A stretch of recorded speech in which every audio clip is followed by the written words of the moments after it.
Welcome to this Global Summit Tech Talk. We appreciate your interest to spend the next 15 minutes with us. My name is Kees Jacobs, and I'm privileged to be on this virtual stage together with two acknowledged industry experts from Capgemini and Oracle, Lindsay Mazza and Michael Voorhees.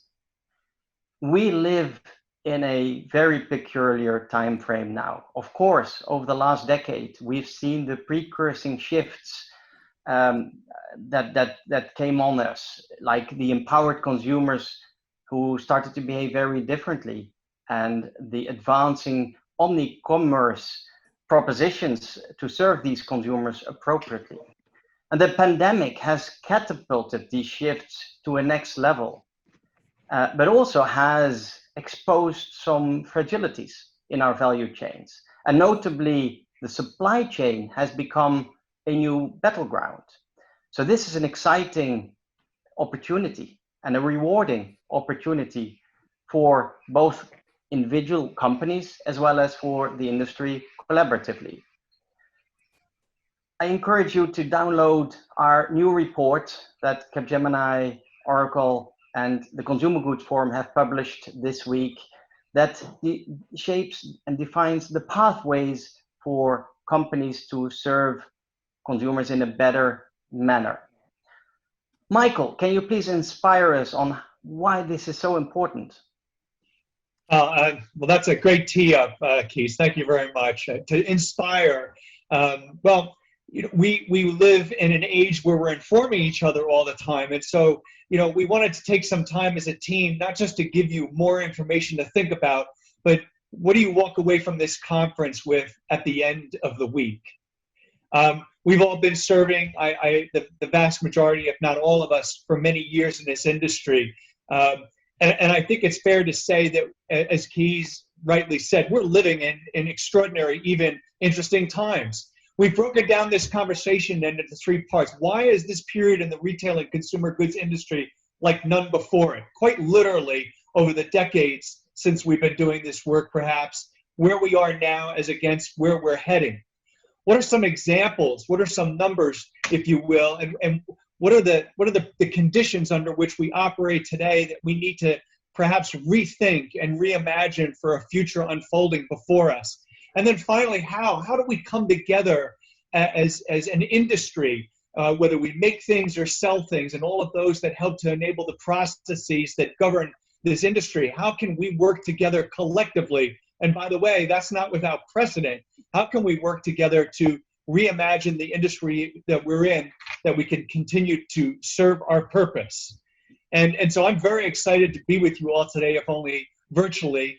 Lindsay, Kees, myself, we're in a grocery store. We're there where the work gets done, where consumers get served. And so that's where we want to be with you today. So Lindsay, can you please share with us some key areas of impact of this change? I'd love to. Michael, thank you so much for the inspiration. I mean, it's very clear that our industry is on the precipice of the next big thing as we've come out of these major changes that have happened in the last year. But when it comes to what's next, what's really going to help our business, there are four mega pillars: omni-commerce, making sense of demand, moving to local, and getting last mile right. Now, Michael, you talked about how empowered the consumers become, and it's true. Consumers really can shop from anywhere. They can interact with our brands anywhere, at any time, in any way. They're not even having to enter a shop, but they can now. E-commerce is expected to drive 75% of retail growth between now and 2023.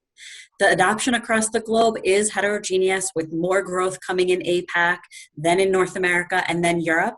But in all three cases, the growth is extraordinary in what we're expecting in the e-commerce channel. And the next big thing is that retailers can make investments in the phygital, how you can combine the physical reality of stores with the digital environment in order to support. And that's not only through consumer experiential engagement in the stores in digital, but also about adapting the role of the store in order to fulfill on the promises we make to consumers online. Consumer packaged goods are really leveraging e-commerce to address consumers directly via marketplaces through B2B2C and also through direct to consumer. It's not just omni-commerce, though, that's shaping the next. It's how we sense and react to fulfilling against promises to consumers in real time and the changes and shifts in demand. And largely as a result of this empowered consumer innovating and telling us what the next product that they want to buy is, informing in CPG, the product life cycle and our innovations in R&D, but also at the last minute changes to where and how inventory can be given to the consumer. We have a third of all consumers saying that they only shop when they know that they need something, while 68% of CPGs and retailers are reporting difficulties in planning due to that fluctuation in demand. But using recent intelligence from social listening, consumption data, engagement data, conversation data, we can really transform demand forecasting. As retailers, we can adapt to omni-commerce by adjusting our demand forecasts. And as CPGs, we really need to work on improving sales and operations planning via integrating digital operations. Consumers are the new innovators, and their data is enabling us to not only predict their demand, but sense and prescribe more about what's coming next. As we look at brand purpose, sustainability, fair trade, social justice, many purposes have a new critical and outsized influence on consumer behavior. We're putting more and more relevance on the brand purpose, and the ethos of the brand has to match with our personal ethos as consumers. 75% of European retailers expect double-digit growth for sustainable products by 2024.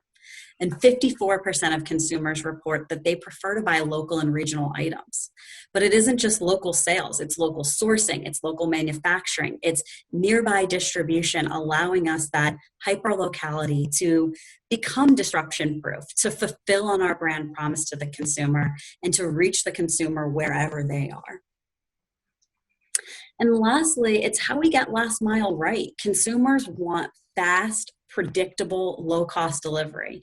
And we've seen a hockey stick curve in the last several years, moving from predictable delivery to a 2-day window, to a same-day delivery, to a 2-hour, 1-hour, and in parts of APAC and in Spain, we're looking at 10-minute delivery windows. We see 56% of consumers reporting that delivery fees are too high. 45% are dissatisfied when orders are late, and 55% want a 2-hour delivery window or less, whereas only 19% of retailers can actually offer this capability. But for same-day delivery, last mile costs are 16% cheaper when they're fulfilled from a store versus a warehouse. And to help us do that, we need to utilize lots of new models. And it's not just one new model for last mile. It's many in contribution and collaboration with one another in order to get there. Because what we found in the supply space is that last mile is no longer just about how you get the product there cheaper and faster, but it's about, and taking margin out of our business, but it's about creating a new consumer experience in their ability to accept delivery of the demand that they have. And that's a move to dark stores, to AI and automation and robotics, to micro-fulfillment and hyper-locality, to gig economy. 55% of consumers reported that they're willing to deliver products to their neighbors in their vicinity. And especially as in omni-commerce, there's no longer a dominant channel. With the world's largest mass merchandisers reporting fulfilling 75% of products from stores from online orders, what we're seeing is that one channel will no longer be the dominant one, and that all channels will be critically important in their collaboration in reaching consumers, putting supply networks and intelligence in the supply network as a major factor in how consumers engage with our brand in the future. Wow, thank you, Lindsay. Michael, how should companies anticipate on all of this? Well, I think we have to reflect on the fact that the industry that we've been living with is for many of us inherited, and yet the core processes that govern the structure of the work that we do, perhaps we've evolved over the last 30 years. I hearken back to the creation of category management, the idea of it, the very idea of using technology to manage the shelf and SKU rationalization and GMROI. I was at the beginning of our careers where many of us from trade promotion came into being, and then we got into trade promotion optimization. We were not just thinking about how we get enough product into the warehouse, but how can we incent consumers to build equity, brand equity, and a franchise. We talk about supply chain intelligence, and how much information will help us understand what needs to be in the distribution pipeline to deal with the implications of supply and demand and avoid, the terrible out of stock condition that we talk about from time to time. But these processes, as good as they've been, need to be re-upped, Keys. And we need to realize that the omni-channel is passing into an old phrase in recognition of the omni shopper, because wherever they are, wherever they want to shop, whether it's from the office or from the home or somewhere in between, where they are is where we have to be serving them most appropriately. So these core processes, which I'm sure are going to be around for a while yet, need to be reconsidered, reimagined, and some of them might even be abandoned in favor of a new way to serve. Commerce anywhere. I think, Lindsay, you were alluding to this. Commerce at the speed of thought, demand sensing, as opposed to just using the algorithms of logistics and supply chain management, the ones that were delivered to us over decades.